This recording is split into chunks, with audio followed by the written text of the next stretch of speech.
But without further ado, we have Dustin live here on the line. What's going on tonight, man? Hey guys, how you doing? Hey, Good, what's man. happening? Happy to have you on, man. I'm happy to be on. I missed last week. That was a little out of my control, but it is what it is. Not a problem at all, man. We know how it is on on both sides. The whole, being busy around this time of the year, as well as just checking to make sure everything is okay before we just start talking. Because you as well as us, we know things that we just definitely want to stay away from. So we have to always, walk on that fine line. But yeah, man, I know you heard the intro. I don't know if it's necessary for us to introduce you. I assume everyone who hears this will know who you are. But when I throw it back to you, you can definitely introduce yourself as far as exactly what you do. But right after that, the only first question I have for you, man, is if you could just tell us a little bit about what you guys' thought process was going into Madden 17 and, tackling the equipment and, even being able to scan some of these items now. How did that help, and how do you feel that will help going forward? Sure. For the people that may not know me, let me reintroduce myself. My name is Dustin Smith, ratings and equipment guy for Madden. I do a little bit of this, a little bit of that, everywhere, involving uniform, stadiums, ratings, player, roster movement, depth charts, all that fun stuff. So that's my quick little intro. But as far as equipment scanning goes, that was something we got in new around, when was that? I think around 15 ended. There was a prototype being worked on. We finally got it to a good state. We're like, let's start testing stuff. Let's see how good it comes out. Ended up working. We're like, let's see what we can do here. Funny enough story, like we're not scheduled to get gear at all this year. So seeing as that we got in what we got in is actually a big plus. Basically, we went and removed all the stuff that seemed, or replaced all the stuff that seemed unnecessary, unused, outdated, whatever you want to call it, and started attacking it with the scan gear. I don't believe we put in anything this year outside of the one arm sleeve that isn't scanned. Anything that was new is scanned. So we took that technology and started to see if we could apply it to everything, and everything we scanned so far has been working out. We always doing tests to see if we can try more and more things to get more and more accurate. It's something that we're not just going to sit on that technology and just expect it to stay there and live with it as is. We're always looking for improvement. See if we can further expand on any of it. So maybe in some instances we ask if we can from certain companies to get their actual CAD data so that we don't have to scan it. Which, by and beyond, we did compare it, what CAD data looks like in one example to our scan data, and it was 99% close. So we've got a really good scanner and process there that's creating really good content that's exactly what it's supposed to be, which is awesome because that was our first time to actually test that compared to a CAD data file. Obviously, CAD data file is going to save you a bunch of time from processing it, just that basically ready to go, get CAD data, but you can't always get that in every sense, in every case, whether it be a helmet, glove, shoe, whatever. It's not something that people willingly hand out all the time, so that's understandable. So for those cases, we have a scanner. For all other instances, we go with CAD data. It gives us a very accurate representation of what the company's product looks like. Wow, man, that's interesting. And I definitely throw it to Smitty. Do you have any questions in regards to that process or anything else pertaining to equipment? No, I'm not really. I'm not really the big time equipment guy per se. I mean, as I've said on the show before, all the guys on the field could be wearing wife beaters and flip flops and shorts. You know what I'm saying? Like I'm mainly about the gameplay things. I mean, don't get me wrong. You know, yeah, having equipment options and everything is nice because I mean, you know, just in case if you get in that mindset of, you know, I want them to appear a certain way, or you know, if you just look at the gear that's available and see you have it available, you may want to dabble in that a little bit. So it is nice to have that nice array, you know, that selection, at least having it available on the table there to make some choices from. So let me jump in and say nice. this, because this will like give you a little idea. So I've always heard that idea. I wonder what our game would actually look like with it. During our process this year, we put in, when we were doing the shoes, we put in placeholder shoes everywhere. So that means every shoe in the game was this bright pink texture. And everybody looks the same. And it is not as okay as you might think it is. When you actually finally see something like that going first, you're like, wow, I don't think anybody would play this. It's shockingly bad. You know, it's funny. I can actually comment on that. I remember early in the year when I was down at EA, I actually saw what Dustin is referring to, and we had a conversation offline. I was like, man, oh, I can't wait till, you know, the changes are there, because it just looked crazy. It looked absolutely crazy. Like everybody had on like the same white like sky boot. It's you're right. That was one of our Under Armour shoes, basically as a placeholder. Everybody had it, and it looked. Even during the game, you could see how bad it was. You're like, wow, I don't think this is anything anybody would ever want to see. Now, what is missing? Because I love equipment as well, you know, because I'm the hardcore gameplay guy, but you've heard me say I want my game to look, feel, and play like the real thing. So equipment, I do like that aspect. But what is missing? Because some of the people who are hardcore equipment guys, to me, there's a whole lot that's done that they will see in Madden 17, but what are some of the things that people ask for that you didn't get to this year? They're like a big items that they want to have. Sure. I mean, the main two are the same big ones that I want. Like the one arm sleeve we got in this year isn't the true exact one arm sleeve that everybody's asking for. It's more the RG3 sleeve, which means it comes up all the way to the top. It's basically us reusing our long sleeve asset to be able to be used as a one arm sleeve. So I got that in late. I worked with two of our guys to get that in because we weren't going to get it at all. So it's like, let's give the people something in the meantime until we can get a rep. I'd rather give you something there instead of still no one arm sleeve at all, period. But, right. Well, the other one for me, and I know everybody else, is the lip guard mouthpiece. Those are the two biggest ones that jump out of me. Most other people, it's something that once you finally see a player in post play, because we show replays close up on all the players' faces after every play now, it's like, wow, where's his lip guard? Where's Michael Irvin's lip guard? Where's Le'Veon Bell? Where's, et cetera, et cetera. It's like, Jesus Christ, we really need that, right?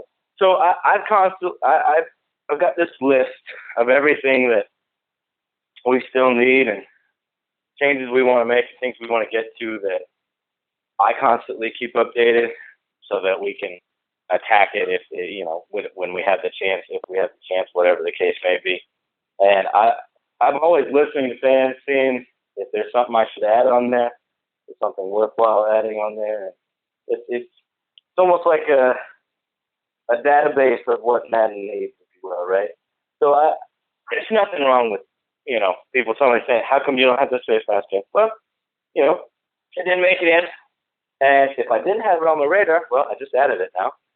So now it's there. It's known. I know what I want to go after. And then when that time comes, whenever that time may be, I'll be like, all right, here's what we really want. And here's what's the most important. And here's a group of tier 1, which is must have. Here's a group of 2 tier, which is, it'd be really nice to have.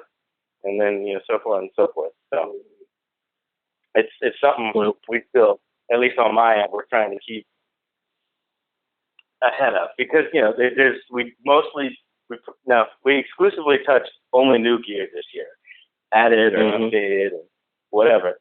There's still historical gear out there. Mutt puts out legends and all that, so we gotta get ramped up on historical gear at the same point. So it's still something we got to look at adding there.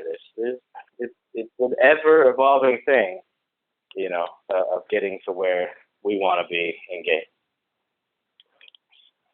Yeah, because the pressure will be on with those mouthpieces. Now they're gonna want to see the quarterback's mouthpiece stuck in the face mask when he walks up to the goal, up to the line, and they're gonna want it to move around like Steph Curry does in 2K.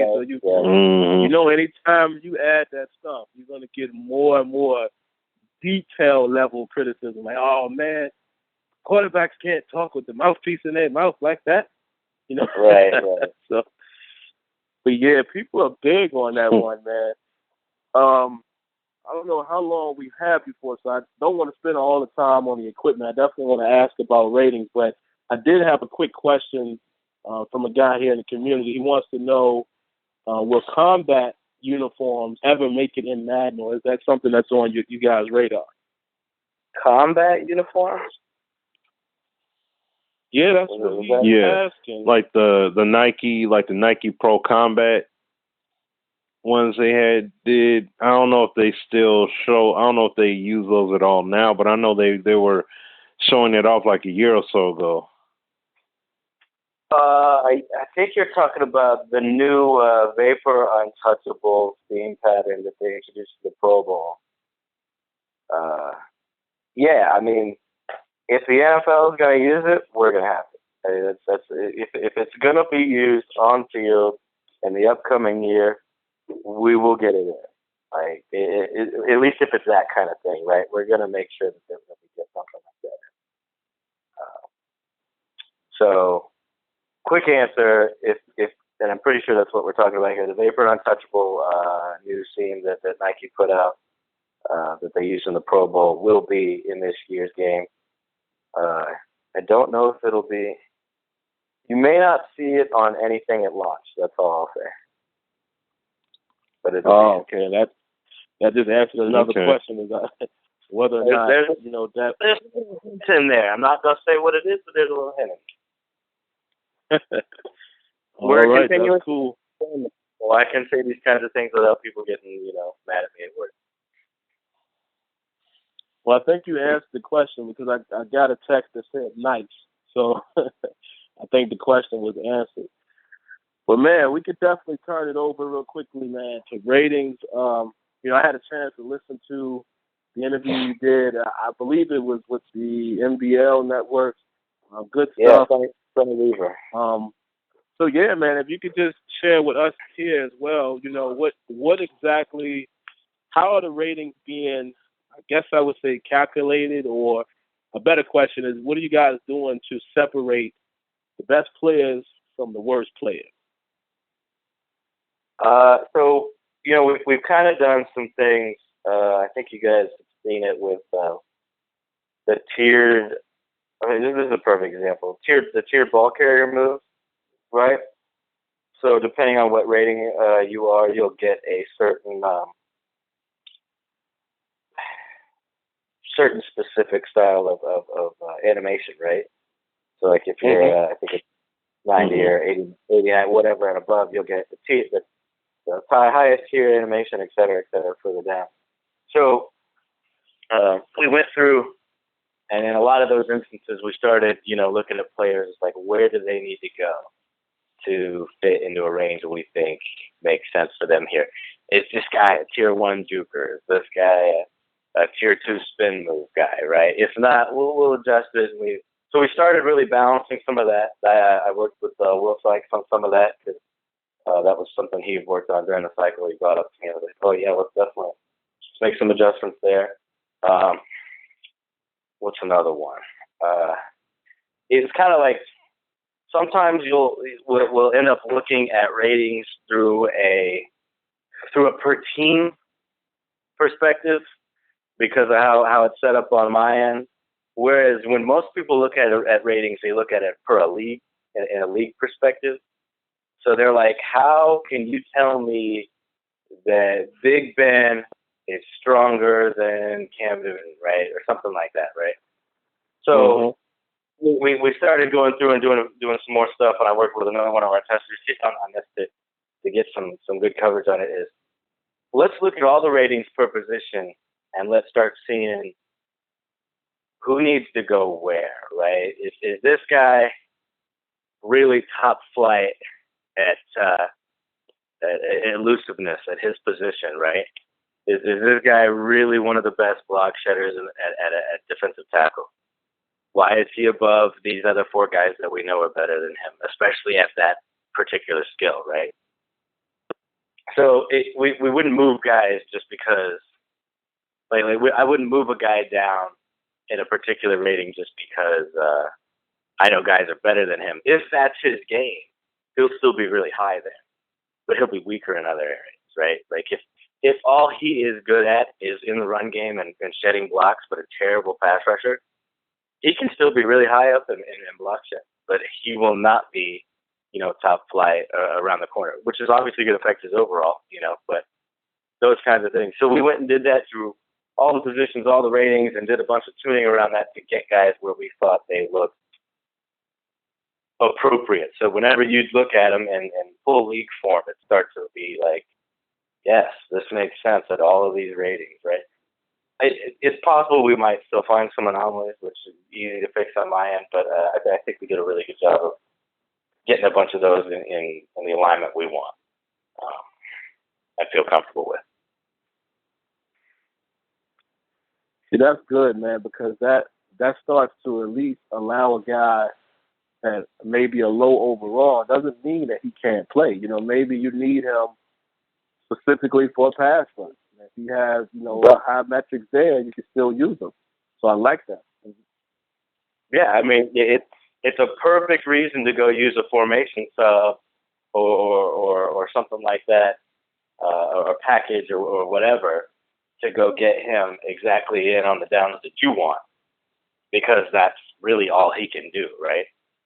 Like perfect example, Ryan Davis and Chris Smith of the Jaguars. All they can do is pass rush. They are not on the field for anything other than pass rushing. Good stuff, man. Well, I definitely have that's great stuff. Questions for you, but I'm gonna pass it to Smitty first. Smitty, you have any questions in regards to the rating? No, I mean, like the question, my curiosity is already being answered, because I mean, the thing, what I care about is, making sure that every player has value. You know what I'm saying? Like, they don't necessarily have to have the best overall rating or whatever, but if they're even a specialist, somebody you got to use on a more of a compartmental basis, I'm down with that. So that's what I'm saying. Like, just like when you were answering the question from Sim, that's really what I'm looking at. So that's good. That's good stuff. But I have a perfect example of a guy like kind of like what you're talking about. I think the best one I can name on my head would probably be James White of the Patriots. Like, probably don't want to use this guy every down, but wow, every now and then when I really, maybe I want to go look at something, 3rd or 14, I'm gonna run some routes that are gonna get me where I want around that range. But if I need to check down, I'm gonna put in James White, because he can probably make about one or two guys miss, because he's a little shifty in the open field, and he'll work for that. But I can't leave him in the block. I can't run him straight up the middle. He ain't gonna do me no good there. Those kinds of things. Hopefully this year, I think we see a better spread out of that. Like, we see, I think we do, but we'll only tell when millions of people are playing the game. But hopefully we'll see a bigger variation on maybe guys that have the same overall, but do two completely things, basically have two completely different styles of how they play the game. So you could take them if you're just looking at the overall, but he's not going to do what you wanted for him. You should have taken the other guy, same overall, but he plays the game that you want. That's something that you should probably pay attention to this year. Good stuff, man, because that actually leads into one of my two questions. You know, you hear people, and I'm sure you've seen it yourself. You may even have your own opinion on it, but, you know, the constant battle between skills and abilities versus numerical rating. I've always wanted Madden to try to replicate in their own way, not the same way, you know, the infamous All-Pro Football did it. But I've always wanted Madden to evolve, and now we have traits and things like that. I would like to see numerous traits for different positions. I kind of just wanted to get your thoughts on that. How do you feel about having a game where, just to give you a quick example, maybe you have 50 cornerback traits. You know, it could be exaggerated, but let's say at least 25. You might have a trait for he plays the inside good, susceptible to the deep ball, aggressive, you know, all of these different traits. Like, how do you feel as a rating, you know, guy, rating guru? How do you feel about that type of process versus where we at now, where it's more numerical? We have some traits. But I would love to see the traits really drive the gameplay along with, you know, of course, and you could probably explain this, some things you got to have a numerical for. You know, a lot of people say get rid of the numerical ratings, but come on, it's still a game. You have to have some numerical ratings on the back end at least. But how do you feel even about if you don't score the trade, right. I think that the trade thing has always been intriguing to me. If anything, I definitely wouldn't be against it. It would save me so much more time instead of looking at numbers to just turn the trade on or off, or pick a trait between, you know, 3 different, you know, options within a trait. I would get done with players so much faster than I do now. So that would be nice. There's a difficulty that comes into it and just thinking about it, and quarterback's a perfect example, glad you brought it up. The best way is, like, to think about this is, if I had, say, 25 traits for a cornerback, and for example, plays inside well, isn't susceptible to the deep ball, but is susceptible to double moves and all that. Now, if I'm to go through and re-rate all these guys based on the system, if we were to go that route, there's not enough data out there to tell me all of those kinds of things. I can pick up some, and maybe even half, but there's no way I could pick all that up. I'd have to watch hours of tape just on cornerbacks alone. Probably weeks of tape just to get some of those traits informed me. And then even still, at that point, I don't know what the defense is calling. So he's calling inside. Let's say the defensive coordinator called for this corner to stay inside this whole play. He's supposed to stay inside. But the corner jumps outside because there's something he saw, because the coordinator gives him the opportunity to do that. And immediately I'm looking at him like, oh, he made a mistake. Because he started inside and then he went outside. And then, you know, obviously the guy beat him. But the defensive coordinator says, if you see something, I trust you to go make a play on it, or whatever you see, trust your eyes, right? Right. He gets beat. I'm going to ding him for it. I'll say he doesn't play inside well. He can't cover the deep ball, you know, because I saw this a couple times. But maybe that's not actually the case, because I don't know what the defensive coordinator saw. It's that really weird fine line that you're trying to get balance on. And even with game tape, I have to have coaches' physical grades on their players to get an idea of what they do well. And at this point in time, I don't know any team that gives that up. Pro Football Focus is the closest thing out there, but again, they don't know the play calls either. So you're still kind of living in this world that doesn't tell you the whole story. So I can get a general idea, and I can tell you what I see with my eyes, but I still don't know the 100% truth behind it. So it sounds good in theory. How well can we implement that and get all of the proper information behind it to tell you truly exactly what a player is.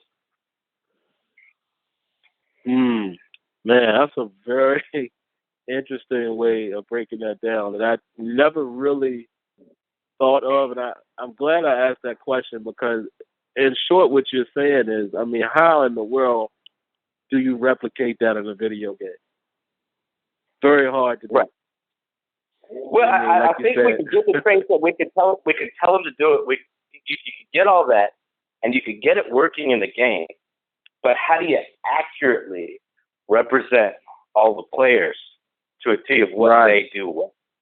Right. I think that's the tougher part, because I think we could get a game running on traits, at some point if we wanted to go that route. I think just the difficult part is, and then to top it off is like mid-season. Say I knew he was really bad at something, but he improves. I'd have to watch a ton of tape on him to find out that I need to change that trait on come week 8.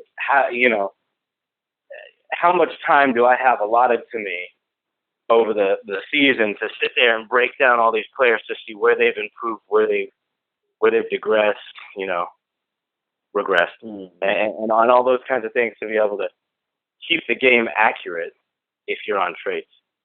I think it's really difficult for something if you go that detailed to kind of keep up on it. It'd be something like where you need a team of people to be able to manage something like that.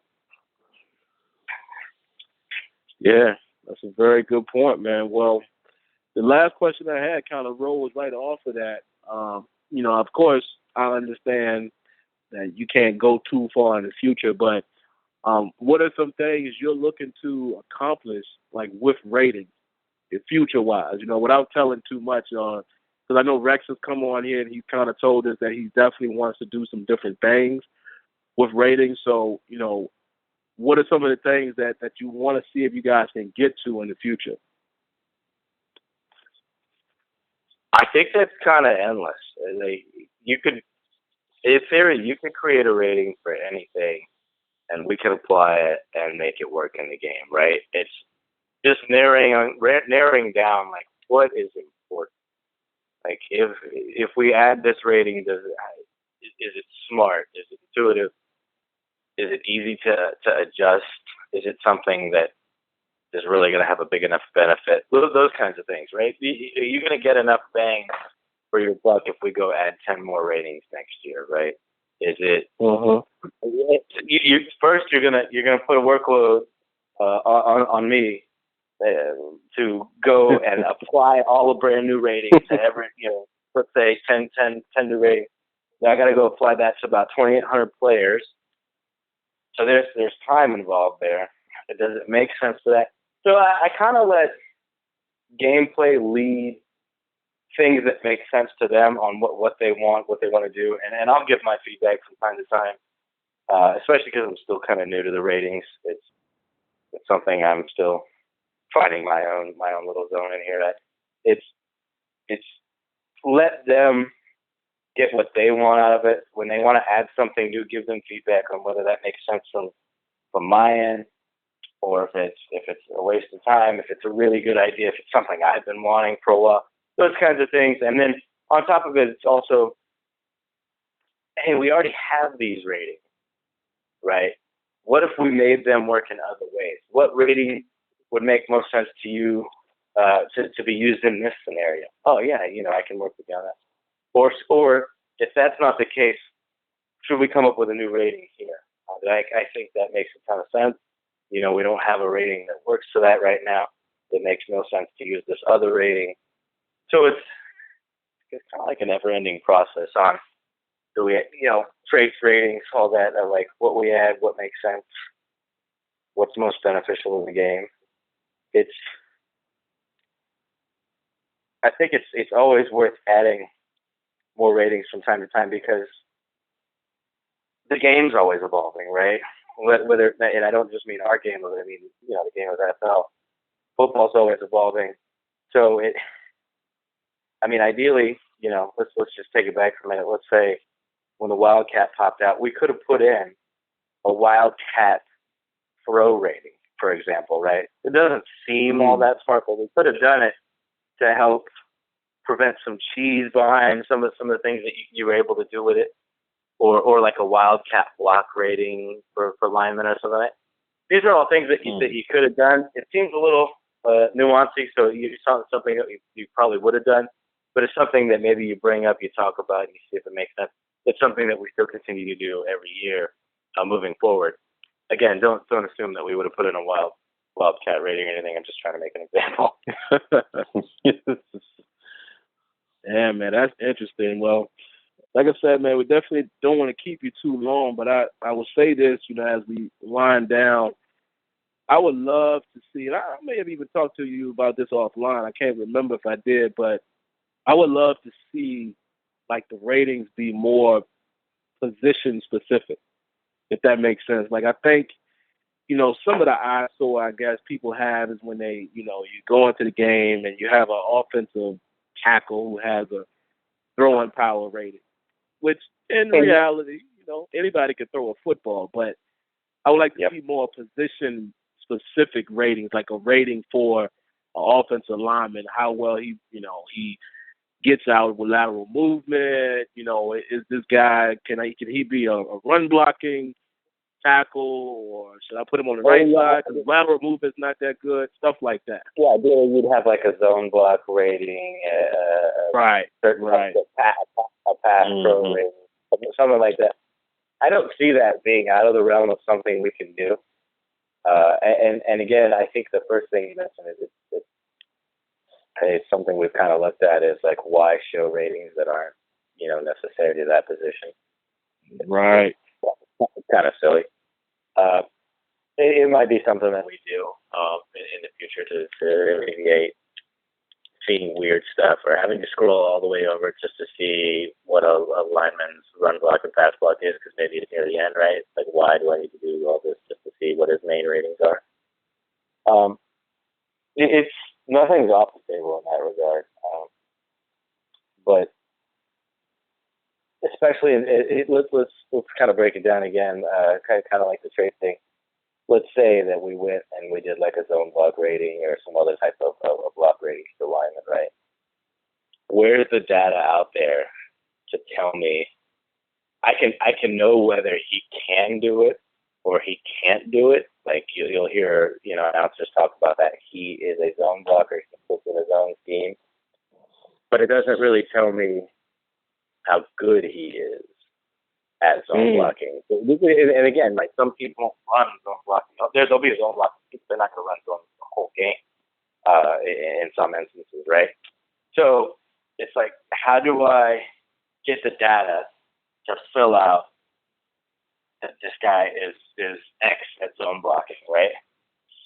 That's almost one of those things where I'd probably go the way of a trait to determine how somebody was at zone blocking rather than or because technically we have it now like in CFM player type, say that he's a zone blocker instead of, but maybe have it mean more than it does now. Save that to help emphasize that instead of just making a one-off rating for it.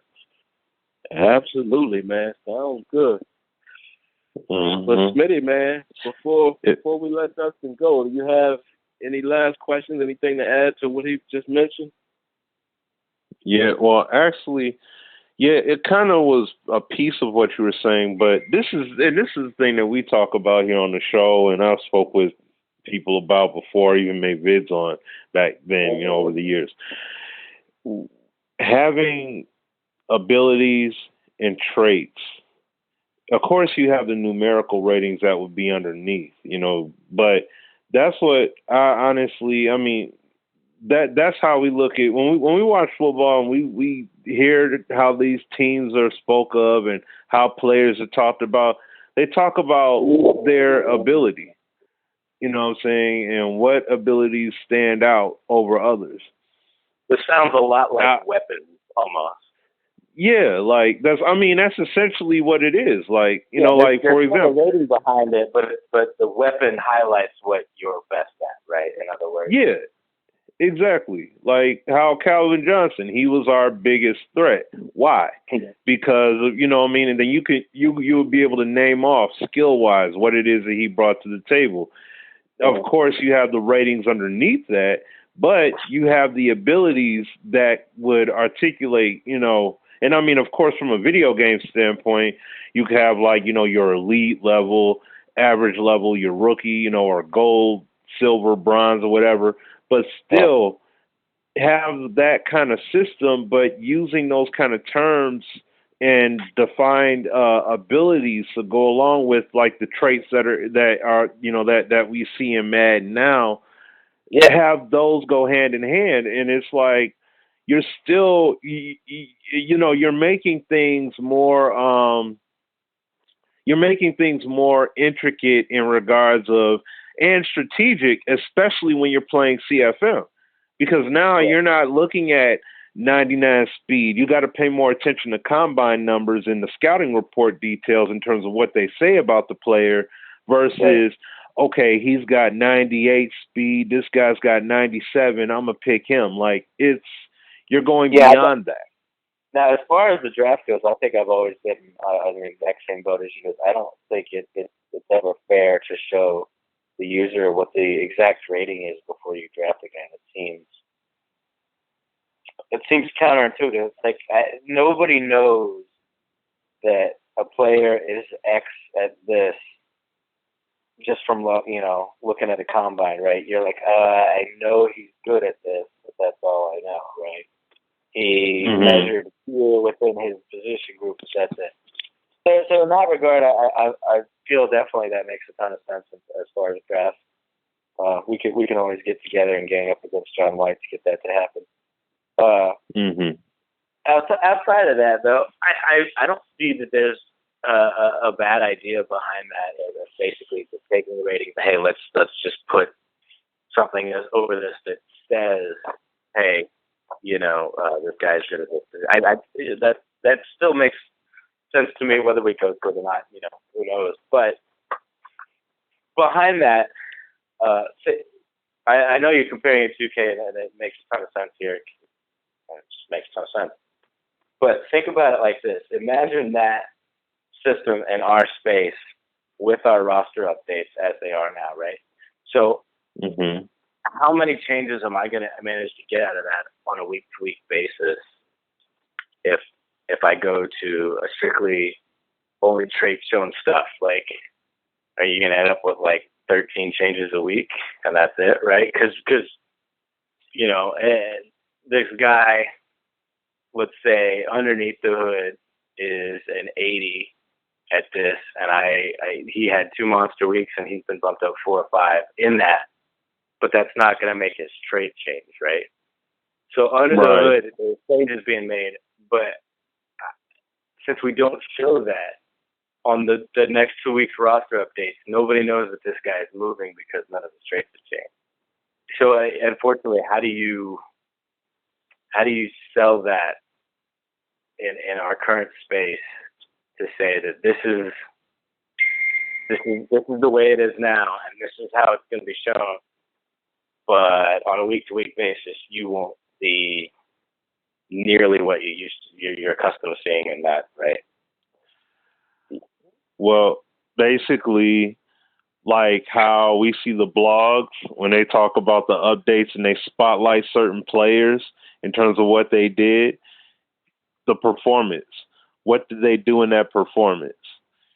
Let's say if it was Adrian Peterson and he was playing like his old self. He was breaking tackles left and right, and he was showing breakaway speed, doing this, that, and the third.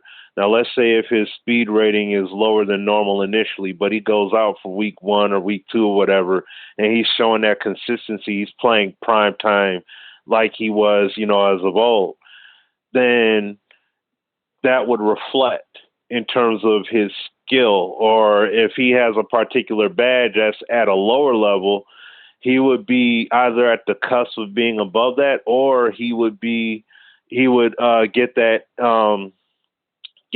boost and say, okay, well, he's moved from silver to gold in terms of trucking or what have you.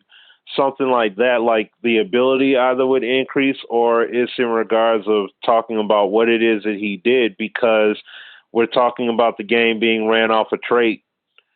So Right. if we're talking about trait, now what about when it comes to trucking through tackles? Like, like we're talking about like expanding traits, obviously. Like the trait system would be expanded a bit more, and it would be more compartmentalized on offense and defense based on the position. But then you can articulate, it would be easier to articulate because you have those traits to reflect on, and then you got the ability that you can reflect that through as well. And you're not even talking about numbers outside of the actual statistics that they had as far as like yardage, or if they had some picks or something like that. Yeah, I think the only thing here is it seems like if you did that though, even with more trades, you'd have a much smaller amount of players that change from week to week, which would, in a sense, for some people, cause a lot of questions, uproar, and whatnot. I think it would be one of those things that if it did go that route, you'd probably have to almost address everybody that had some sort of at least under the hood change by calling out their statistics. Or what they did good, but then you're adding a bunch more work onto our comms team that puts out those blogs. That would be a good amount of effort on their hands. It's an interesting thought, though. Again, it's not something I can sit here and just rule out right now because of X or Y, right? But it seems like there'd be a lot of thought into multiple, facets of what that would affect and how we'd handle it on a week-to-week basis, and how you'd handle off-season addressing trait changes or under the hood changes or whatever. It'd be very interesting. It sounds like a decent amount of work to kind of basically take where and implement something like that. It sounds like a full cycle thing. Again, not impossible, but something that you'd have to have at least a bunch of people on board to go with. Yeah, man, that sounds very, very interesting, and I definitely appreciate the explanation, man. And we'll give you your night back, because this show has a habit of going and going and going. So definitely, man, we appreciate you coming on. And anytime you want to come on to, just discuss anything, you're always welcome. Anything you want to leave with the audience or the listeners before you go? I'll just say I don't ever mind sitting around and talking Madden. Like, one of my favorite things at work is doing is going over to A-Dub's desk, and I'll find myself losing 30 minutes to an hour talking football and talking this, talking that. Right, just because he'll start saying things and explaining things, and then I'll start going into something. Oh yeah, man, yeah. This, and the rest. Yeah, I really want to get to this. Oh, here's something. But we don't handle that really well. So, but if we redid this time, and we did this, then what you're talking about would be really good. Those types of things. So I don't ever mind, losing hours at a time talking about the game, because it's fun to me. Wow, man, you guys always have a funny way of foreshadowing. I guess that's the best word. The guys will remember when A-Dub said you're looking into ways, and of course I've talked to him, so can't say too much, but looking into ways of how they could do some different things with coverage. And you just heard Dustin say that he doesn't mind going to his desk. So read into that what you will, but that's funny that you would say that here on the show. But yeah, man, we definitely. I'll tell you, one of the things we talk about the most is actually probably depth chart stuff and package stuff and putting guys in the right place and getting guys like Tyrann Mathieu where they need to be on the field, and people that play odd positions and all that. That's a lot of the time spent there, but once you're talking to A-Dub, God knows where the conversation can go, because he's got so much he can learn you up on. So it's always fun, and he's not the only guy. I'll find myself around the end of the day going and sit with Sykes and Archie and talking Madden, talking the game, talking football, talking this, talking that. So it's something we have a lot of fun with at the office. Always a good time with A-Dub. You just better be ready to get enlightened, because that guy knows some football. Old coach. Yeah. Well, man, we definitely appreciate it, man. 30 minutes the other day trying to talk about a Mike linebacker with him for whatever reason. Yeah. Wow. Yeah, we know. I mean, it's crazy. I try to tell these people all the time. You know, you get those people. Oh, they don't know nothing about football. I'm like, man, y'all have no idea. No idea. Well, and him sitting next to their other designer, Larry Rehart, former college football player at Florida. Both of them can go, and you can just learn so much so fast. And then you got Clint right around the corner. So right in that whole quad, if you need to learn anything, you can get it pretty fast. There's not that many football dumb people here. You know, you need people that don't know football or know video games or whatever to still be on the team. But there's not a lack of NFL knowledge or football knowledge on our team. That's for sure. Not at all. Yeah, man. Well, you know, we really appreciate your time, man. And like I said, we'll give you your night back, and we look forward to the next time, man, that you may want to come on and just talk, about anything. Yeah, man. Thanks for having me on. Appreciate it. Not a problem at all, man. Oh, yeah, no, appreciate you. Once again, guys, thanks for coming by. And if you want to interact with me live, head on over to Sim Standard Radio every Thursday night at 8 p.m. Eastern, along with Smitty and Azure Effect. The call-in number for the show is down in the description. Now, of course, for more content, go ahead and click the link above. And before you go, don't forget to rate, comment, and subscribe. All right, guys. Until next time, lights out.